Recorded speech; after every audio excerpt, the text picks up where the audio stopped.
Good morning. Corporate റെഗുലേഷൻസിലത്തെ share capital എന്ന ചാപ്റ്ററിലത്തെ അടുത്ത ക്ലാസ്സിലേക്ക് നമുക്ക് കടക്കാം.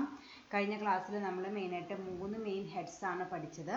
ബോണസ് ഷെയർ പഠിച്ചു, റൈറ്റ് ഇഷ്യൂ പഠിച്ചു, അതുപോലെ കോൾസ് പഠിച്ചു. അതെ, അത്രയ്ക്കാണ് പഠിച്ചത്. ബോണസ് ഷെയർ എന്ന് പറഞ്ഞാൽ നമ്മൾ മുമ്പേ ഫിനാൻഷ്യൽ അക്കൗണ്ടിങ്ങിൽ ബോണസ് ഷെയറും റൈറ്റ് ഇഷ്യൂ പഠിച്ചിട്ടുള്ളത് തന്നെയാണ്. ബോണസ് ഷെയർ എന്ന് പറഞ്ഞാൽ കമ്പനിയിലുള്ള എക്സിസ്റ്റിംഗ് ഷെയർ ഹോൾഡേഴ്സിന് നമ്മൾ കൊടുക്കുന്ന ഫ്രീ ഓഫ് കോസ്റ്റിൽ കൊടുക്കുന്ന ഷെയർസിനെ വിളിക്കുന്ന പേരാണ് ബോണസ് ഷെയർ എന്ന് വിളിക്കുന്നത്. അതിനായിട്ട് ഷെയർ ഹോൾഡേഴ്സ് പ്രത്യേകിച്ച് ക്യാഷ് ഒന്നും തരണ്ട. നമ്മുടെ കയ്യിലുള്ള അക്യുമുലേറ്റഡ് പ്രോഫിറ്റിൽ നിന്നാണ് നമ്മൾ ആ ഷെയർസിന് ഈക്വലൻ്റ് ആയിട്ടുള്ള ക്യാഷ് നമ്മൾ കണ്ടെത്തുന്നത്. അതിൻ്റെ ലീഗൽ പ്രൊവിഷൻസ് നമ്മൾ കഴിഞ്ഞ ക്ലാസ്സിൽ ഡിസ്കസ് ചെയ്തു. പിന്നെ എന്താ ഡിസ്കസ് ചെയ്തത്? റൈറ്റ് ഇഷ്യൂവിനെ കുറിച്ച് ഡിസ്കസ് ചെയ്തു. റൈറ്റ് ഇഷ്യൂ എന്ന് പറഞ്ഞാൽ നമ്മൾ പുതുതായിട്ടൊരു ഇഷ്യൂ നടത്തുമ്പോൾ ഓൾറെഡി നമുക്കൊരു ഫ്രഷ് ഇഷ്യൂ നടത്തി കഴിഞ്ഞിട്ട് കുറച്ച് ക്യാഷ് കിട്ടിയിട്ടുണ്ടായിരുന്നു. അത് കഴിഞ്ഞിട്ട് ആ ക്യാഷ് നമുക്ക് തികയാത്തത് കൊണ്ട് നമ്മൾ ചിലപ്പോൾ എന്ത് ചെയ്യും, വീണ്ടും ഒരു ഇഷ്യൂ കൂടി നടത്തും. അങ്ങനെ സെക്കൻഡ് ഇഷ്യൂ നടത്തുമ്പോൾ നമ്മൾ ഓൾറെഡി നമ്മുടെ കയ്യിലുള്ള നമ്മുടെ കമ്പനിയിലുള്ള ഷെയർ ഹോൾഡേഴ്സിന് നമ്മൾ എന്ത് ചെയ്യണം, ഒരു പ്രിഫറൻസ് കൊടുക്കണം, അവർക്ക് ഒരു ഓഫർ കൊടുക്കണം. അതിനെ വിളിക്കുന്ന പേരാണ് റൈറ്റ് ഇഷ്യൂ എന്ന് പറയുന്നത്. അത് ഫ്രീ ഓഫ് കോസ്റ്റ് അല്ല, നമ്മൾ മാർക്കറ്റ് പ്രൈസിനേക്കാൾ ഒരു ചെറിയൊരു എമൗണ്ട് കുറച്ചിട്ട് അവർക്ക് അത് പർച്ചേസ് ചെയ്യാനുള്ള ഒരു ഓപ്ഷൻ കൊടുക്കുന്നതാണ് റൈറ്റ് ഇഷ്യൂവിൽ പഠിച്ചത്. അതിൻ്റെ ലീഗൽ പ്രൊവിഷൻസും പഠിച്ചു. അത് കഴിഞ്ഞിട്ട് നമ്മൾ എന്താ പഠിച്ചത്? കോൾസ് ഓൺ ഷെയർസ് ആണ് പഠിച്ചത്. നമ്മൾ എൻ്റയർ എമൗണ്ട്, സെല്ലിംഗ് പ്രൈസ്, ഒരു ഷെയറിൻ്റെ ടോട്ടൽ എമൗണ്ട് ഒറ്റയടിക്ക് തന്നെ നമ്മൾ പർച്ചേസ് ചെയ്യില്ല. അത് നമ്മൾ കുറേ ഇൻസ്റ്റാൾമെൻറ്റ്സ് ആയിട്ട് ഡിവൈഡ് ചെയ്യും. കുറച്ച് എമൗണ്ട് അപ്ലിക്കേഷൻ മണി ആയിട്ട് സ്വീകരിക്കും, പിന്നെ കുറച്ച് അലോട്ട്മെൻ്റ് ആയിട്ട് സ്വീകരിക്കും, പിന്നെ ഫസ്റ്റ് കോൾ ആയിട്ട്, പിന്നെ സെക്കൻഡ് കോൾ ആയിട്ട്. അങ്ങനെ ഓരോ ഇൻസ്റ്റാൾമെൻറ്റുകളായിട്ടാണ് നമ്മൾ എന്ത് ചെയ്യുക, ഈ ഷെയറിൻ്റെ എൻ്റയർ പ്രൈസ് നമ്മൾ ഒരു ഇൻഡിവിജ്വലിൻ്റെ കയ്യിൽ നിന്ന് കളക്ട് ചെയ്യുക. അപ്പോൾ അതൊരു വാലിഡ് കോൾ ആവണമെങ്കിൽ കുറച്ച് പ്രൊവിഷൻസ് ഒക്കെ നമ്മളല്ലെങ്കിൽ കുറച്ച് കണ്ടീഷൻസ് നമ്മൾ സാറ്റിസ്ഫൈ ചെയ്യണം. അത് നമ്മൾ ഡിസ്കസ് ചെയ്ത് കഴിഞ്ഞു. ഇനി നമുക്കതിൻ്റെ കണ്ടിന്യൂവേഷൻ ക്ലാസ്സിലേക്ക് കടക്കാം. ഇത് നമ്മൾ ഡിസ്കസ് ചെയ്യുന്ന ആദ്യത്തെ ടോപ്പിക് എന്ന് പറയുന്നത് കോൾസ് ഇൻ അരിയർ ആണ്. നമ്മൾ കഴിഞ്ഞ ദിവസം കോൾസ് പഠിച്ചു. അതിൽ ഇനി കോൾസ് ഇൻ അരിയർ ആണ് നമുക്ക് ഡിസ്കസ് ചെയ്യാനുള്ളത്. അതും ഫിനാൻഷ്യൽ അക്കൗണ്ടിങ്ങിൽ പഠിച്ചിട്ടുള്ളതാണ്. When the member fail to pay the call money on the due date for payment, the amount unpaid on such call is called calls in arrear. അത് നമ്മൾക്ക് അറിയാവുന്നതാണ്. നമ്മളിപ്പോൾ ഒരാളോട് ഇപ്പോൾ ഫസ്റ്റ് കോൾ ആയാലോ സെക്കൻഡ് കോൾ ആയാലോ ഇങ്ങനെ കമ്പനി അലോട്ട്മെൻറ്റ് വരെ വിളിച്ച് നിർത്തിയേക്കാണ്. പിന്നെ കമ്പനിക്ക് എപ്പോഴാണ് ഫണ്ടിന് ആവശ്യം വരുന്നത് ആ ടൈമിൽ കമ്പനി എന്ത് പറയും, ഫസ്റ്റ് കോളോ സെക്കൻഡ് കോളോ പേ ചെയ്യാനായിട്ട് പറയും. ആ സമയത്ത് ഏതെങ്കിലും ഒരു മെമ്പർ അല്ലെങ്കിൽ ഏതെങ്കിലും ഒരു ഷെയർ ഹോൾഡർ ആളോട് പറഞ്ഞ എമൗണ്ട് കമ്പനിക്ക് പേ ചെയ്തില്ലെങ്കിൽ, അയാൾ കൃത്യമായിട്ട് ഡേറ്റും ടൈമൊക്കെ ഡേറ്റ് പറഞ്ഞിട്ടുണ്ടാവും. ആ ഡേറ്റിനുള്ളിൽ ആൾ ആ പേയ്മെൻറ്റ് നടത്തിയിട്ടില്ലെങ്കിൽ അതിനെ വിളിക്കുന്ന പേരാണ് calls in arrear. When the member fails to pay the call money on the due date for payment, the amount unpaid on such calls is called calls in arrear. The company can charge the interest on such calls in arrear at 10% per annum or such a lower rate as may be decided by the board. അപ്പോൾ ആൾ ആ due ഡേറ്റിന് അടച്ചില്ല, അത് കഴിഞ്ഞിട്ട് കുറച്ച് നാൾ കഴിഞ്ഞിട്ട് ആ ഒരാൾ അടയ്ക്കുകയാണെങ്കിൽ നമുക്ക് എന്ത് ചാർജ് ചെയ്യാനുള്ള റൈറ്റ് ഉണ്ട്? ഇൻട്രസ്റ്റ് ചാർജ് ചെയ്യാനുള്ള റൈറ്റ് ഉണ്ട്. അതായത് ഇപ്പോൾ സപ്പോസ് ഇപ്പോൾ ആളോട് അടയ്ക്കാൻ പറഞ്ഞത് ഫെബ്രുവരി 1 ആയിരുന്നു. ഫെബ്രുവരി 1 ആളോട് അടയ്ക്കാൻ പറഞ്ഞിട്ടുണ്ടായിരുന്നു, അതായത് ആളുടെ ഡ്യൂ ഡേറ്റ്. പക്ഷേ ആൾ ആ സമയത്ത് അടച്ചില്ലെങ്കിൽ ആളുടെ ഷെയർ എന്തായിട്ട് മാറി? കോൾസ് ഇൻ അരിയർ ആയിട്ട് മാറി. അത് കഴിഞ്ഞ് ആൾ മാർച്ച് 1 അത് അടയ്ക്കണമെന്ന് വെച്ചാൽ ആൾ ഒരു മാസത്തെ അരിയർ വരുത്തി. ആ ഒരു മാസത്തേക്ക് വേണമെങ്കിൽ കമ്പനിക്ക് ഇൻട്രസ്റ്റ് ചാർജ് ചെയ്യാം. ഓപ്ഷണലാണ്, നിർബന്ധമില്ല. പക്ഷെ ചാർജ് ചെയ്യുമ്പോൾ ഒന്നില്ലെങ്കിൽ 10%, ആൾ എത്രയാണ് അരിയർ വരുത്തിയത് അതിൻ്റെ 10%, അല്ലെങ്കിൽ ഈ 10%നേക്കാൾ കുറഞ്ഞൊരു എമൗണ്ട് ചാർജ് ചെയ്താൽ മതിയെന്ന് ആ കമ്പനിയുടെ ബോർഡ് ഓഫ് ഡയറക്ടേഴ്സ് ഡിസൈഡ് ചെയ്താൽ ആ റേറ്റിൽ വെച്ചിട്ട് ഇൻട്രസ്റ്റ് ചാർജ് ചെയ്യാനുള്ള റൈറ്റ് ഉണ്ട്. കമ്പൽസറി അല്ല, ഓപ്ഷണൽ ആണ്. ഓക്കെ, അപ്പോൾ ഏതെങ്കിലും ഒരു ഇൻഡിവിജ്വൽ ഇതുപോലെ അരിയർ വരുത്തിയിട്ട് ഒരു കുറച്ച് ചിലർ പിന്നെ അടയ്ക്കില്ല. പക്ഷെ ചില ആൾക്കാർ എന്ത് ചെയ്യും, ആ ഒരു സമയത്ത് ആ ഡ്യൂ ഡേറ്റിന് പേയ്മെൻറ്റ് നടത്താൻ എന്തെങ്കിലും ബുദ്ധിമുട്ടുള്ളത് കൊണ്ട് ചിലപ്പോൾ അവർ കുറച്ച് നാൾ കഴിഞ്ഞിട്ട് അതിൻ്റെ പേയ്മെൻറ്റ് നടത്തുകയാണെങ്കിൽ കമ്പനിക്ക് എത്ര നാളാണോ അയാൾ ഫോൾട്ട് വരുത്തിയത് ആ പീരീഡിലേക്ക് ഇൻട്രസ്റ്റ് ചാർജ് ചെയ്യാനുള്ള റൈറ്റ് ഉണ്ട്. ആ ഇൻട്രസ്റ്റ് റേറ്റ് എന്ന് പറയുന്നത് ഒന്നില്ലെങ്കിൽ ആൾ എത്ര എമൗണ്ടാണോ വീഴ്ച വരുത്തിയത് അതിൻ്റെ മുകളിൽ 10%, അല്ലെങ്കിൽ ഒരു റേറ്റ്, ഈ 10% കുറഞ്ഞൊരു റേറ്റിന് ഇൻട്രസ്റ്റ് ചാർജ് ചെയ്യാം എന്ന് ബോർഡ് ഓഫ് ഡയറക്ടേഴ്സ് ഡിസൈഡ് ചെയ്തിട്ടുണ്ടാവും. ആ റേറ്റിൽ അവർക്ക് ചാർജ് ചെയ്യാനായിട്ട് പറ്റും. The non-payment of call money may make the shares liable to be forfeited by the board of directors. അതുപോലെ എന്നിട്ട് ഈ നോൺ പേയ്മെന്റ് ചിലപ്പോൾ എന്തായിട്ട് മാറാനുള്ള സാധ്യതയുണ്ട്. അത് ചിലപ്പോൾ നമുക്ക് എന്താവാം, the non-payment of the call money may make the shares liable to be forfeited. അത് നമ്മൾ ചെയ്യും. ഞാൻ നേരത്തെ പറഞ്ഞു, ചില ആൾക്കാർ ഒരു കുറച്ച് നാൾ കഴിഞ്ഞ് തിരിച്ചടയ്ക്കും, ചിലവരത് തിരിച്ചടയ്ക്കില്ല. അപ്പോൾ നമുക്കത് എന്ത് ചെയ്യാം, ഫോർഫീച്ചർ ചെയ്യാനുള്ള റൈറ്റ് ഉണ്ട്. ബോർഡ് ഓഫ് ഡയറക്ടേഴ്സിന് അത് ഫോർഫീച്ചർ ചെയ്യാനുള്ള റൈറ്റ് ഉണ്ട്. ഫോർഫീച്ചറിന്റെ മീനിങ് നമ്മൾ ഇനി അടുത്ത സ്ലൈഡിൽ പഠിക്കുന്നുണ്ട്. നമ്മളതും പഠിച്ചിട്ടുള്ളത് തന്നെയാണ്. തൽക്കാലം ഇത്രയ്ക്ക് മനസ്സിലാക്കുക. അപ്പോൾ ഇതിനെ വിളിക്കുന്ന പേരാണ് calls in arrear. സമയത്ത് കമ്പനി പറഞ്ഞ സമയത്ത് പേയ്മെന്റ് നടത്തിയിട്ടില്ലെങ്കിൽ അതെന്തായിട്ട് മാറും, calls in arrear ആയിട്ട് മാറും. Okay. Next is calls in advance. നേരത്തെ നേരെ ഓപ്പോസിറ്റ് വേണമെങ്കിൽ പറയാം. The member may pay the call money before making the call by the directors. നമ്മൾ നേരത്തെ ഇതൊക്കെ പറഞ്ഞത് കമ്പനി കോൾ ചെയ്തിട്ട് മടക്കാത്തവര്. ഇതെന്ന് വെച്ചാൽ കമ്പനി കോൾ ചെയ്തിട്ടില്ല, അതിന് മുമ്പ് തന്നെ പേയ്മെന്റ് തരാണെങ്കിൽ അതിനെ വിളിക്കുന്ന പേരാണ് calls in advance. The members may pay the call money before making the call by the directors. The amount so received is called calls in advance. Board of directors first കോളോ second കോളോ call for ചെയ്യുന്നേക്കാളും മുമ്പ് തന്നെ ചില members നമുക്ക് അതിന്റെ payment advance ആയിട്ട് തരും. അതിനെ വിളിക്കുന്ന പേരാണ് calls in advance. The company can accept such calls in advance if provided in the articles of association. അങ്ങനെ അഡ്വാൻസ് ആയിട്ട് തരുമ്പോൾ നമുക്ക് അവരുടെ കയ്യിൽ നിന്ന് ആ എമൗണ്ട് റിസീവ് ചെയ്യാം. ഒരു പ്രൊവിഷൻ മാത്രമേ നോക്കിയാൽ മതി. നമ്മുടെ ആർട്ടിക്കിൾസിൽ ഇതുപോലെ calls in advances കിട്ടുകയാണെങ്കിൽ ആക്സെപ്റ്റ് ചെയ്യണം എന്ന കാര്യം മെൻഷൻ ചെയ്തിട്ടുണ്ടെങ്കിൽ മാത്രമേ നമുക്കത് ആക്സെപ്റ്റ് ചെയ്യാനായിട്ട് പറ്റുള്ളൂ. അല്ലെങ്കിൽ ചിലപ്പോൾ അത് ബുദ്ധിമുട്ടായിട്ട് മാറും. അപ്പോൾ ഇങ്ങനെ നമ്മുടെ ആർട്ടിക്കിൾസിൽ അങ്ങനത്തെ പ്രൊവിഷൻ ഉണ്ടെങ്കിൽ നമുക്ക് ധൈര്യമായിട്ട് ആ അഡ്വാൻസ് മണി റിസീവ് ചെയ്യാം. അല്ലെങ്കിൽ പിന്നെ നമുക്കത് റിസീവ് ചെയ്യാനായിട്ട് പാടില്ല. അതാണ് പറയുന്നത്, company can accept such calls in advance if provided in the articles of association. The board can pay interest on such call in advance at 12% per annum or such a higher rate as provided in the articles. നമ്മൾ നേരത്തെ calls in arrear എന്ന് പറഞ്ഞ പോലെ തന്നെ calls in arrear എന്ന് പറയുമ്പോൾ ആരുടെ നിന്നാണ്, നമുക്ക് കമ്പനിക്ക് ലാഭമുള്ള കാര്യമാണ്. അതായത് ഒരു ഷെയർ ഹോൾഡർ ഫോൾട്ട് വരുത്തിയത് കൊണ്ട് ആളുടെ കയ്യിൽ നമുക്ക് ഇൻട്രസ്റ്റ് ചാർജ് ചെയ്യും. അത് കമ്പനിക്ക് ബെനിഫിറ്റ് ഉള്ള കാര്യമാണ്. ഇതെന്ന് പറയുന്നത് നമ്മൾ ഷെയർ ഹോൾഡർക്ക് കൊടുക്കേണ്ടതാണ്. കാരണം ആള് നമ്മൾ വിളിക്കുന്നേക്കാളും മുമ്പ് അഡ്വാൻസ് ആയിട്ട് തന്നതാണ്. ശരിക്കും ഡ്യൂ ഡേറ്റ് ആയിട്ടുണ്ടായിരുന്നില്ല. അപ്പോൾ അതിന് മുൻകൂട്ടി തന്നത് കൊണ്ട് എത്ര പീരീഡിലേക്കാണോ അഡ്വാൻസ് ആയിട്ട് തന്നത് അതിന് വേണമെങ്കിൽ കമ്പനിക്ക് ഇൻട്രസ്റ്റ് കൊടുക്കാം. അത് കമ്പനിയെ സംബന്ധിച്ചിടത്തോളം ഒരു എക്സ്പെൻസ് ആണ്, പക്ഷെ കൊടുക്കാം. ഒന്നില്ലെങ്കിൽ 12% അല്ലെങ്കിൽ അതിൽ കൂടുതൽ റേറ്റോ ബോർഡ് ഓഫ് ഡയറക്ടേഴ്സ് ഡിസൈഡ് ചെയ്ത് എത്രയാണോ റേറ്റ് ആ റേറ്റിന് അവർക്ക് എന്ത് കൊടുക്കാം, ഇൻട്രസ്റ്റ് ആ എമൗണ്ടിന് കൊടുക്കാനായിട്ട് പറ്റും. എത്ര പീരീഡിലേക്കാണോ അവർ അഡ്വാൻസ് തന്നത് ആ പീരീഡിലേക്കുള്ള ആ എമൗണ്ടിന്റെ മുകളിൽ either 12% or a higher rate which is decided by the board of directors അത് നമുക്ക് പേയ്മെന്റ് നടത്താനായിട്ട് പറ്റും. അപ്പോൾ അതിനെ വിളിക്കുന്ന പേരാണ് calls in advance. നമ്മൾ കമ്പനി കോൾ ഫോർ ചെയ്യുന്നതിന് മുമ്പ് തന്നെ ചില ഷെയർ ഹോൾഡേഴ്സ് അല്ലെങ്കിൽ ചില മെമ്പേഴ്സ് പേയ്മെന്റ് നടത്തും. അതിനെ വിളിക്കുന്ന പേരാണ് calls in advance. Okay. Next is forfeiture of shares. അടുത്ത് നമുക്ക് നോക്കാനുള്ളത് ഫോർഫീച്ചർ ഓഫ് ഷെയർസ് ആണ്. അത് നമ്മൾ ഫിനാൻഷ്യൽ അക്കൗണ്ടിങ്ങിൽ പഠിച്ചതാണ്. അതിൻ്റെ പേര് നമുക്ക് നോക്കാം. It means cancellation of shares by the board of directors for non-payment of allotment or call money on such shares. അതായത് നമ്മൾ നേരത്തെ പറഞ്ഞു കോൾസിന് അരിയർ വരുത്തിയാൽ ചില ആൾക്കാർ ഒരു കുറച്ച് നാൾ കഴിഞ്ഞാൽ തിരിച്ചടയ്ക്കും. പക്ഷെ ചില ആൾക്കാർ എന്ത് ചെയ്യില്ല, അവരുടെ പേയ്മെന്റ് നടത്തില്ല. അങ്ങനെ പേയ്മെന്റ് നടത്താത്ത കോൾസിന് അരിയർ ആയിട്ടുള്ള ഷെയർസും ഒക്കെ കമ്പനിക്ക് വേണമെങ്കിൽ എന്ത് ചെയ്യാം, ക്യാൻസൽ ചെയ്യാം. അതാണ് പറയുന്നത് it means cancellation of shares. ആരാണ് ക്യാൻസൽ ചെയ്യുന്നത്? By the board of directors. ആരാ ക്യാൻസൽ ചെയ്യുന്നത്? ബോർഡ് ഓഫ് ഡയറക്ടേഴ്സിനാണ് അത് ക്യാൻസൽ ചെയ്യാനുള്ള റൈറ്റ് ഉള്ളത്. എന്താണ് കാരണം?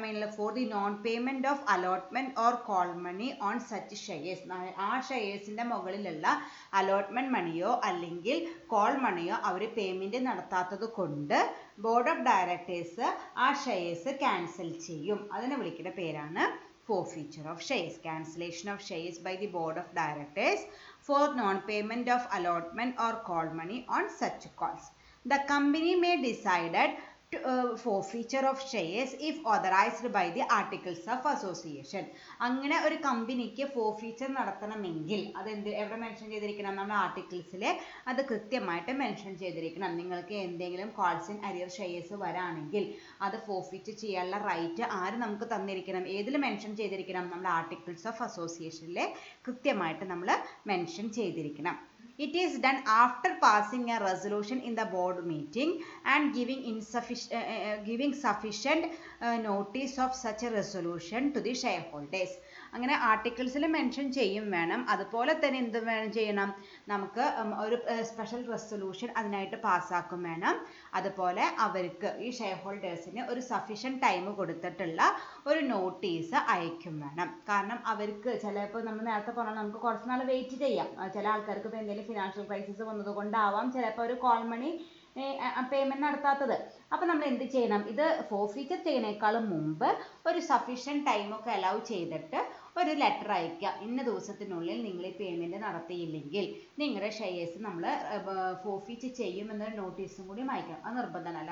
അല്ലാണ്ട് ഈ ഷെയർ ഹോൾഡേഴ്സിനെ ഇൻഫോം ചെയ്യാണ്ട് നമുക്ക് അവരുടെ ഷെയർസ് ഫോർഫീറ്റ് ചെയ്യാനായിട്ട് പറ്റില്ല.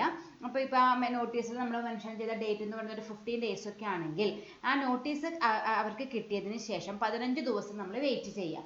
ആ 15 ദിവസത്തിനുള്ളിൽ അവർ പേയ്മെൻറ്റ് നടത്തുകയാണെങ്കിൽ നമുക്ക് ഫോർഫീറ്റ് ചെയ്യാനായിട്ട് പറ്റില്ല. കാരണം അവർ പേയ്മെൻറ്റ് നടത്തിക്കഴിഞ്ഞു. അതേസമയം ആ 15 ദിവസത്തിനുള്ളിൽ അവർ പേയ്മെൻറ്റുകളൊന്നും നടത്തിയില്ലെങ്കിൽ നമുക്ക് എന്ത് ചെയ്യാം? അത് ഫൈനലായിട്ട് നമുക്ക് കോൾസ് ഇൻ അരിയർ ആയിട്ട് ട്രീറ്റ് ചെയ്ത് നമുക്കതിൻ്റെ ഫോർഫീറ്റ് ചെയ്യാനുള്ള പ്രൊസീജിയേഴ്സ് സ്റ്റാർട്ട് ചെയ്യാം. അപ്പോൾ ആർട്ടിക്കിൾസിൽ മെൻഷൻ ചെയ്ത് മാത്രം പോരാ, ഇതിനായിട്ടൊരു സ്പെഷ്യൽ റെസൊല്യൂഷൻ പാസ്സാക്കും വേണം. അതുപോലെ ഒരു ലെറ്റർ ഈ ഷെയർ ഹോൾഡേഴ്സിന് അല്ലെങ്കിൽ കൺസേൺഡ് ഷെയർ ഹോൾഡേഴ്സിനെ ഇങ്ങനെ ഫോർഫീറ്റ് ചെയ്യാൻ പോണു എന്ന കാര്യം മെൻഷൻ ചെയ്തിട്ടുള്ള ലെറ്റർ അയക്കും വേണം. It is a compulsory termination of ownership of any shareholder who has made default in payment of call money. അതിൻ്റെ വേറൊരു മീനിങ് വേറെ രീതിയിൽ പറഞ്ഞു എന്നുള്ളൂ. It is a compulsory termination of ownership. Compulsory ആയിട്ട് ഇപ്പോൾ കമ്പനിയുടെ ഭാഗത്ത് നിന്ന് ടെമ്പററി എന്നല്ല, കമ്പൽസറി പെർമനന്റ് തന്നെയാണ്. Termination of ownership of any shareholder who has made default in payment of call money. Call മണിയിൽ ഡിഫോൾട്ട് വരുത്തിയിട്ടുള്ള ഏതൊരു ഷെയർ ഹോൾഡറിൻ്റെയും ഓണർഷിപ്പ് കമ്പൽസറി ആയിട്ട് പെർമനൻ്റ് ആയിട്ട് ടെർമിനേറ്റ് ചെയ്യുന്ന ആ പ്രോസസ്സിനെ വിളിക്കുന്ന പേരാണ് ഫോർഫീച്ചർ ഓഫ് ഷെയർസ്. ഓക്കെ, അപ്പോൾ നമ്മൾ കോൾസ് ഇൻ അരിയർ വരുത്തിയാൽ കുറച്ച് നാൾ കഴിഞ്ഞാൽ അത് എന്ത് ചെയ്യാനുള്ള സാധ്യതയുണ്ട്? ഫോർഫീറ്റ് ചെയ്യാനുള്ള സാധ്യതയുണ്ട്. പക്ഷെ കമ്പനിക്ക് വളരെ സീക്രട്ട് ആയിട്ടൊന്നും ചെയ്യാനായിട്ട് പറ്റില്ല.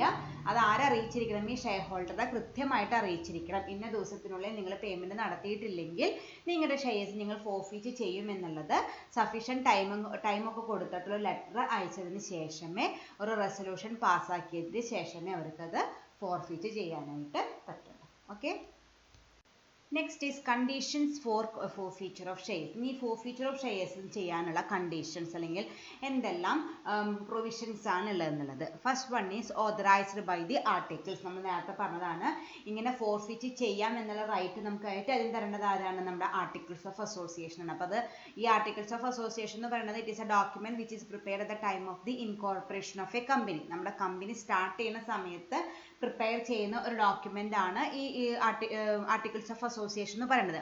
അപ്പോൾ അത് അന്ന് നമ്മൾ പ്രിപ്പയർ ചെയ്യുമ്പോൾ അത് നമ്മൾ മുൻകൂട്ടി കണ്ട് ഇങ്ങനൊരു പ്രൊവിഷനും കൂടിയും അതിൽ ആഡ് ചെയ്താൽ മാത്രമേ നമുക്ക് ഫ്യൂച്ചറിൽ എന്ത് ചെയ്യാൻ പറ്റുള്ളൂ? കോൾസ് ഇൻ അരിയർ ആയിട്ട് വരുന്ന ഷെയർസ് ഒക്കെ നമുക്ക് ഫോർഫീറ്റ് ചെയ്യാനായിട്ട് പറ്റുള്ളൂ.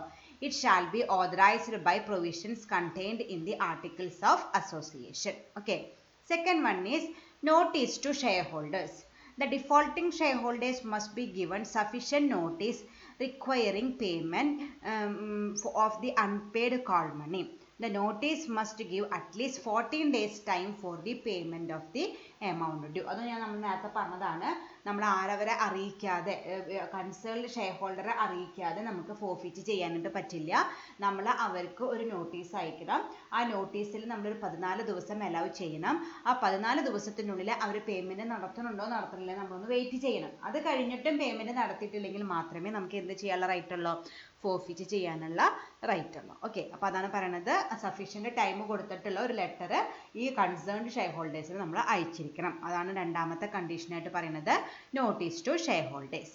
Then resolution forfeiture. അതുപോലെ നമ്മൾ എന്ത് ചെയ്യണം, അതിനായിട്ടൊരു സ്പെഷ്യൽ റെസൊല്യൂഷൻ ജനറൽ ബോഡി മീറ്റിംഗിൽ നമ്മൾ പാസ്സാക്കണം. The board of directors must pass resolution at its meeting if the payment is not received even after serving the notice and time period for the payment has been expired. അതുപോലെ നമ്മൾ ഇതുപോലെ reminder നോട്ടീസൊക്കെ അയച്ച് അതിലൊരു 14 ദിവസത്തെ ഡ്യൂറേഷനൊക്കെ കൊടുത്തിട്ടും പിന്നെയും അവർ payment നടത്താനുള്ള ഉദ്ദേശമൊന്നും ഇല്ലെങ്കിൽ നമുക്ക് എന്ത് ചെയ്യാം, ഫോർഫീറ്റ് ചെയ്യാം. ആ ഫോർഫീച്ചർ നടത്താനായിട്ട് എന്ത് പാസ്സാക്കണം, ജനറൽ ബോഡി മീറ്റിംഗിലെ ബോർഡ് ഓഫ് ഡയറക്ടേഴ്സ് ഒരു സ്പെഷ്യൽ റെസൊല്യൂഷൻ പാസ്സാക്കണം. ഓക്കെ, അതാണ് മൂന്നാമത്തെ കണ്ടീഷനായിട്ട് വരുന്നത്, റെസൊല്യൂഷൻ ഫോർ ഫോർഫീച്ചർ. അങ്ങനെ നമ്മുടെ ഷെയർസ് ഫോർഫീറ്റ് ചെയ്യാൻ വേണ്ടിയിട്ട് നമ്മൾ ഒരു സ്പെഷ്യൽ റെസൊല്യൂഷൻ മീറ്റിംഗിൽ പാസ്സാക്കിയതിന് ശേഷമേ ഷെയർസ് ഫോർഫീറ്റ് ചെയ്യാനായിട്ട് പാടുള്ളൂ. Then bona fide act. The directors must act honestly while exercising their right to forfeit the shares. It must be made in the good faith and in the best interest of the company. അതുപോലെ ഇതെല്ലാം ചെയ്യുന്നത് ആരാണ്, board of directors ആണ്. ആ board of directors honest ആയിട്ട് വേണം ഈ കാര്യങ്ങളൊക്കെ ചെയ്യാനായിട്ട്, സത്യസന്ധമായിട്ട് വേണം ഈ കാര്യങ്ങളൊക്കെ ചെയ്യാനായിട്ട്. ആളുടെ പേഴ്സണൽ ഇൻട്രസ്റ്റിനല്ല, കമ്പനിയുടെ ഇൻട്രസ്റ്റിന് ഏതാണോ കൂടുതൽ ബെനിഫിറ്റ് ആയിട്ട് വരുന്നത്, കമ്പനിയുടെ പോയിന്റ് ഓഫ് വ്യൂവിൽ കൂടുതൽ ബെനിഫിറ്റ് വരുന്നത് ഏത് രീതിയിൽ ഫോർഫീറ്റ് ചെയ്യുമ്പോഴാണ് ആ രീതിയിൽ വേണം അയാൾ ബിഹേവ് ചെയ്യാനായിട്ട്. അല്ലാണ്ട് ആൾക്ക് പേഴ്സണൽ ബെനിഫിറ്റ് ഉണ്ടാക്കണ യാതൊരു കാര്യം ചെയ്യാനായിട്ട് പാടില്ല. കമ്പനിക്ക് ലാഭകരമായിട്ടുള്ള വേ ആൾ അഡോപ്റ്റ് ചെയ്യേണ്ടതായിട്ട് വരും. അതാണ് അവിടെ ഉദ്ദേശിക്കുന്നത്. Bona fide act, he should be honest in dealing with forfeiture. Forfeiture activities അല്ലെങ്കിൽ പ്രോസസ്സ് അണ്ടർടേക്കൺ ചെയ്യുമ്പോൾ സത്യസന്ധമായിട്ട് കാര്യങ്ങൾ ചെയ്യാനായിട്ട് നോക്കണം. അപ്പോൾ ഇങ്ങനെ 4 കണ്ടീഷൻസ് ആണ് ഫോർഫീച്ചറിന് ഫുൾഫിൽ ചെയ്യേണ്ടത്. ഒന്ന്, ആർട്ടിക്കിൾസിൽ മെൻഷൻ ചെയ്തിരിക്കണം. സഫീഷ്യൻറ്റ് ടൈം കൊടുത്തിട്ട് നോട്ടീസ് അയക്കണം. എന്നിട്ടും പേയ്മെൻറ്റ് നടത്തിയിട്ടില്ലെങ്കിൽ റെസൊല്യൂഷൻ പാസ്സാക്കണം. ഇതേപോലെ ഇതൊക്കെ ഈ ഫോർഫീച്ചർ നടത്തുന്ന ബോർഡ് ഓഫ് ഡയറക്ടേഴ്സ് ഹോണസ്റ്റ് ആയിട്ട് എപ്പോഴും ബിഹേവ് ചെയ്യണം. Okay, next is effect for forfeiture of shares. ഇതിൻ്റെ ആഫ്റ്റർ ഇഫക്റ്റ് എന്തായിരിക്കുമെന്ന്. നമ്മളൊരു കമ്പനിയുടെ ഷെയർസ് ഏതെങ്കിലും ഒരു ഷെയർ ഹോൾഡറിൻ്റെ ഷെയർസ് ഫോർഫീറ്റ് ചെയ്ത് കഴിഞ്ഞാൽ അതിൻ്റെ സൈഡ് ആഫ്റ്റർ ഇഫക്റ്റ് ആയിട്ട് എന്തെല്ലാം കാര്യങ്ങൾ ഉണ്ടാവുന്നതാണ് നമ്മൾ നോക്കാനുള്ളത്. The name of the share holder is removed from the register of members. നമ്മുടെ രജിസ്റ്റർ ഓഫ് മെമ്പേഴ്സിൽ നിന്ന് ഈ ഷെയർ ഹോൾഡറുടെ പേര് അങ്ങോട്ട് റിമൂവ് ചെയ്യേണ്ടതായിട്ട് വരും. നമ്മൾ കഴിഞ്ഞ ദിവസം പഠിച്ചിരുന്നു, നമ്മൾ അലോട്ട്മെൻ്റ് ഒക്കെ നടത്തി കഴിഞ്ഞാൽ നമ്മൾ രജിസ്റ്റർ മെയിൻറ്റെയിൻ ചെയ്യും, അതിലെല്ലാവരുടെയും പേര് എഴുതി വെക്കുന്നു. പക്ഷെ ഫോർഫീറ്റ് ചെയ്ത് കഴിഞ്ഞാൽ ആളുടെ പേര് അതിൽ നിന്ന് നമ്മൾ റിമൂവ് ചെയ്യും. Then the liability of the person ceases. ഇതിങ്ങനെ ഫോർഫീറ്റ് ചെയ്ത് കഴിഞ്ഞാൽ പിന്നെ ആ ഷെയർ ഹോൾഡർക്ക് ഈ കമ്പനിയിൽ ഉണ്ടാവുന്ന ലയബിലിറ്റീസിനൊന്നും യാതൊരു റെസ്പോൺസിബിലിറ്റിയും ഇല്ല. അതോടുകൂടി ആളുടെ ഉത്തരവാദിത്തം അല്ലെങ്കിൽ ഫിനാൻഷ്യൽ ലയബിലിറ്റി അവിടെ സ്റ്റോപ്പ് ആവും. അതാണ് അവിടെ പറയുന്നത്, the liability of the person ceases. The person cannot be held liable if the company wound up after 1 year from the date of forfeiture of shares. അത് പക്ഷേ വേറൊരു കണ്ടീഷൻ ഉണ്ട്. എപ്പോഴാണ് ലയബിലിറ്റി ക്ലോസ് ആവുള്ളൂ? ഫോർഫീച്ചർ കഴിഞ്ഞ് 1 വർഷം കഴിഞ്ഞിട്ടാണ് വൈൻഡ് അപ്പ് ചെയ്യണമെന്ന് വെച്ചാൽ ആൾക്ക് റെസ്പോൺസിബിലിറ്റി ഒന്നും ഉണ്ടാവില്ല. പക്ഷേ ഫോർഫീച്ചർ കഴിഞ്ഞിട്ട് വിതിൻ 1 ഇയറിൽ ആ കമ്പനി വൗണ്ട് അപ്പ് ചെയ്യുകയാണെങ്കിൽ ഈ ഷെയർ ഹോൾഡർക്കും റെസ്പോൺസിബിലിറ്റി ലയബിലിറ്റി വരും. ഓക്കെ, അപ്പോൾ ഞാൻ നേരത്തെ പറഞ്ഞു, ഫോർഫീറ്റ് ചെയ്ത് കഴിഞ്ഞാൽ എന്തുണ്ടാവും, ആളുടെ ലയബിലിറ്റി അതോടുകൂടി അവസാനിച്ചു. കമ്പനി പിന്നെ എന്തോരം നഷ്ടം ഉണ്ടാക്കിയാലും അതിനൊന്നും കോമ്പൻസേഷൻ ആര് കൊടുക്കണ്ട, ഈ ഷെയർ ഹോൾഡർ കൊടുക്കണ്ട. പക്ഷെ അവിടെ ഒരു കണ്ടീഷൻ ഉണ്ട്, ഫോർഫീച്ചർ കഴിഞ്ഞിട്ട് 1 വർഷം കഴിഞ്ഞിട്ടാണ് കമ്പനി വൈൻഡ് അപ്പ് ചെയ്തതെന്ന് വെച്ചാൽ ആൾക്ക് യാതൊരു റെസ്പോൺസിബിലിറ്റിയും വരില്ല. അതേസമയം 1 വർഷം ഫോർഫീച്ചർ കഴിഞ്ഞിട്ട് 1 വർഷം ആവുന്നേക്കാളും മുമ്പ് ഈ കമ്പനി വൗണ്ട് അപ്പ് ചെയ്യുകയാണെങ്കിൽ എന്ത് വരും, ആൾക്ക് പേഴ്സണൽ ലയബിലിറ്റി വരും. അപ്പോൾ അത് പ്രത്യേകം ശ്രദ്ധിക്കണം, 1 വർഷമായോ ആയില്ലെന്ന് പ്രത്യേകം നോട്ട് ചെയ്യണം. Then the forfeited shares are cancelled and become the property of the company. Forfeiture ചെയ്ത് കഴിഞ്ഞാൽ നമ്മൾ നേരത്തെ പറഞ്ഞത് അത് നമ്മുടെ ഷെയർ ഹോൾഡർ നമ്മൾ തിരിച്ചെടുത്തു. അതിനുശേഷം ഇത് ഷെയർ ഹോൾഡറുടെ പ്രോപ്പർട്ടി അല്ല, കമ്പനിയുടെ പ്രോപ്പർട്ടി അസറ്റായിട്ട് മാറി. ഫോർഫീച്ചർ ആ ഷെയർസ് നമ്മൾ ക്യാൻസൽ ചെയ്തിട്ട് നമ്മുടെ കമ്പനിയുടെ ഒരു പ്രോപ്പർട്ടി ആയിട്ട് അതിനെ കൺവേർട്ട് ചെയ്തു. ഇങ്ങനെ 4 ഇഫക്ട്സ് ആണ് ഉണ്ടാവുക. ഒന്ന്, ഈ ആളുടെ പേര് നമ്മുടെ രജിസ്റ്റർ ഓഫ് മെമ്പേഴ്സിൽ നിന്ന് റിമൂവ് ചെയ്യും. ആൾക്ക് പ്രത്യേകിച്ച് ലയബിലിറ്റികളൊന്നും ഉണ്ടാവില്ല. പക്ഷെ അത് 1 വർഷം കഴിഞ്ഞാൽ മാത്രമേ ലയബിലിറ്റി ആളുടെ തലയിൽ നിന്ന് പോവുള്ളൂ. ദെൻ കമ്പനിയുടെ ഈ ഫോർഫീറ്റ് ചെയ്ത ഷെയർസിൻ്റെ ഫുൾ റൈറ്റ് ആർക്കാണ് ഉണ്ടാവുക, കമ്പനിക്കാണ് ഉണ്ടാവുക. അത് കമ്പനിയുടെ പ്രോപ്പർട്ടി ആയിട്ട് മാറിക്കഴിഞ്ഞു. ഓക്കെ. ഇനി ഒരു ടോപ്പിക്കും കൂടി അതിന് റിലേറ്റഡ് ആയിട്ട് പഠിക്കാനുണ്ട്, re issue of forfeited shares. അപ്പോൾ നമ്മൾ നേരത്തെ ഫോർഫീച്ചർ പഠിച്ചു കഴിഞ്ഞു. നമ്മൾ ഏതെങ്കിലും ഒരു ഷെയർ ഹോൾഡർ കോൾസിനരിയിൽ എടുത്താണെങ്കിൽ ആളുടെ ഷെയർസ് നമുക്ക് എന്ത് ചെയ്യാം, ക്യാൻസൽ ചെയ്യാനുള്ള റൈറ്റ് ഉണ്ട്. അതിനെ വിളിക്കുന്ന പേരാണ് ഫോർഫീച്ചർ ഓഫ് ഷെയർസ്. നമ്മൾ പഠിച്ചു. ഇനി അത് നമുക്ക് റീഇഷ്യൂ ചെയ്യാം. അപ്പോൾ നമ്മളത് ക്യാൻസൽ ചെയ്തിട്ട് നമ്മൾ നേരത്തെ എന്താ പറഞ്ഞത്, അത് ആരുടെ കയ്യിലിരിക്കുന്നത്, കമ്പനിയുടെ പ്രോപ്പർട്ടി ആയിട്ട് മാറി. ആ ഷെയർ ഹോൾഡറുടെ കയ്യിൽ നിന്ന് തിരിച്ചു വാങ്ങിയിട്ട് അത് എന്തായി, കമ്പനിയുടെ പ്രോപ്പർട്ടി ആയിട്ട് മാറി. അപ്പോൾ ആ ഷെയർ ഇപ്പോൾ ഇരിക്കുന്നത് കമ്പനിയുടെ കയ്യിലാണ്. ആ ഷെയർസ് പിന്നെ വേണമെങ്കിൽ കമ്പനിക്ക് എന്ത് ചെയ്യാം, റീഇഷ്യൂ ചെയ്യാം. അതാണ് പറയുന്നത്, the forfeited shares can be reissued by the board of directors at any later time as they decide. അവർക്ക് എപ്പോഴാണോ തോന്നുന്നത്, അവർക്ക് എപ്പോഴാണ് വേണമെങ്കിലും ഈ ഫോർഫീറ്റ് ചെയ്ത് കഴിഞ്ഞിട്ട് കമ്പനിയുടെ പ്രോപ്പർട്ടി ആയിട്ട് ഇരിക്കുന്ന ഈ ഷെയർസ് അവർക്ക് എപ്പോൾ വേണമെങ്കിലും അത് റീഇഷ്യൂ ചെയ്യാനുള്ള റൈറ്റ് ഉണ്ട്. A resolution for the reissue must be passed by the board. ഒരു മാത്രമേ ഉള്ളൂ. അങ്ങനെ നമ്മൾ ഫോർഫീറ്റ് ചെയ്ത ഷെയർസ് കമ്പനിക്ക് എന്തെങ്കിലും ഫണ്ട് റിക്വയർമെൻറ്റ് വന്നാൽ റീഇഷ്യൂ ചെയ്യാനുള്ള റൈറ്റ് കമ്പനിക്കുണ്ട്. അതിനായിട്ട് കമ്പനി ആകെ ഒരു കാര്യം മാത്രം ചെയ്താൽ മതി. എന്താണ്, അതിന് വേണ്ടിയിട്ട് റെസൊല്യൂഷൻ ബോർഡ് ഓഫ് മീറ്റിംഗിൽ പാസ്സാക്കണം. അത്ര മാത്രമേ അവരുടെ ഭാഗത്തു നിന്ന് ചെയ്യേണ്ട കാര്യമുള്ള, വേറെ ഒന്നും അവർ ചെയ്യണ്ട. ഓക്കെ, അതാണ് പറയുന്നത്, a resolution for the reissue must be passed by the board. The issue may be made at par, at a premium or at a discount. അത് നമുക്ക് ഈ റീഇഷ്യൂ നമ്മൾ പറഞ്ഞ പോലെ തന്നെ പ്രീമിയത്തിലോ പാറിലോ ഡിസ്കൗണ്ടിലോ വേണമെങ്കിൽ നമുക്ക് ഈ ഫോർഫീറ്റ് ചെയ്ത കമ്പനിയുടെ ഷെയർസ് നമുക്ക് റീഇഷ്യൂ ചെയ്യാം. On reissue of forfeited shares, the name and address of the buyer are entered in the register of members. അപ്പോൾ നമ്മൾ നേരത്തെ ഫോർഫീറ്റ് ചെയ്തപ്പോൾ കോൾസിൻ അരിയർ വരുത്തിയ ഷെയർ ഹോൾഡറുടെ പേര് എവിടെ നിന്ന് മാറ്റിയിട്ടുണ്ടായിരുന്നു, രജിസ്റ്റർ ഓഫ് മെമ്പേഴ്സിൽ നിന്ന് മാറ്റിയിരുന്നു. അത് കഴിഞ്ഞിട്ട് ആ ഷെയർസ് ഇപ്പോൾ പുതിയ ആൾ മേടിച്ചു. അപ്പോൾ എന്തുണ്ടാവും, പുതിയ ആളുടെ പേര് നമ്മുടെ രജിസ്റ്റർ ഓഫ് മെമ്പേഴ്സിൽ എൻ്റർ ആവും. ഓക്കെ, അപ്പോൾ കാരണം ആളിപ്പോൾ കാശ് കൊടുത്തിട്ടാണ് വാങ്ങിയത്, ആള് നമ്മുടെ കമ്പനിയുടെ ഷെയർ ഹോൾഡർ ആണ്, ആളുടെ പേര് നമ്മൾ നിർബന്ധമായിട്ടും നമ്മുടെ രജിസ്റ്റർ ഓഫ് മെമ്പേഴ്സിൽ നമ്മൾ ആഡ് ചെയ്തിരിക്കും. ഓക്കെ, അപ്പോൾ ഇത്രയൊക്കെയാണ് റീഇഷ്യൂനെ കുറിച്ച് പഠിക്കാനുള്ളത്. കമ്പനി കോൾസിൻ എറർ വരുത്തിയ ഷെയർസ് ഫോർഫീറ്റ് ചെയ്തിട്ടുണ്ടെങ്കിൽ കമ്പനിക്ക് ഫണ്ടിന് എന്തെങ്കിലും റിക്വയർമെൻറ്റ് വന്നാൽ അത് റീഇഷ്യൂ ചെയ്യാനുള്ള റൈറ്റ് ഉണ്ട്. ആ റീഇഷ്യൂ ചെയ്യുന്നതിന് ആകെ ഒരു കാര്യം മാത്രം ചെയ്താൽ മതി, ഒരു റെസൊല്യൂഷൻ പാസ്സാക്കണം. ഇങ്ങനെ നമ്മൾ ഫോർഫീറ്റ് ചെയ്ത് വെച്ചിട്ടുള്ള ഷെയർസ് നമ്മൾ റീഇഷ്യൂ ചെയ്യുന്നുണ്ടെന്നുള്ള കാര്യം ഒരു റെസൊല്യൂഷൻ പാസ്സാക്കണം. അത്ര മാത്രമേ ചെയ്യണ്ടോ. അത് ഡിസ്കൗണ്ടിലോ പ്രീമിയത്തിലോ പാറിലോ ഏതിൽ വേണമെങ്കിലും ഇഷ്യൂ ചെയ്യാൻ ഒരു കുഴപ്പമില്ല. അങ്ങനെ ഇഷ്യൂ ചെയ്ത് കഴിഞ്ഞാൽ നമ്മുടെ പുതിയ ഷെയർ ഹോൾഡർ എവിടേക്ക് കയറി, പുതിയ രജിസ്റ്റർ ഓഫ് മെമ്പേഴ്സിലേക്ക് നമ്മുടെ ആളുടെ പേര് എൻ്റർ ആക്കാനായിട്ട് പറ്റും. ഓക്കെ, അപ്പോൾ ഇത്രയ്ക്കാണ് ഫോർഫീച്ചർ ഓഫ് ഷെയർസിനെ കുറിച്ച് പഠിക്കാനുള്ളത്. ഫോർഫീച്ചറിൻ്റെ മീനിങ് പഠിക്കണം, അതിൻ്റെ കണ്ടീഷൻസ് പഠിക്കണം, അതിൻ്റെ ആഫ്റ്റർ എഫക്ട്സ് പഠിക്കണം, അതുപോലെ എന്താണ് അതിൻ്റെ റീഇഷ്യൂ എന്നും പഠിച്ചു വെക്കണം. Okay, thank you.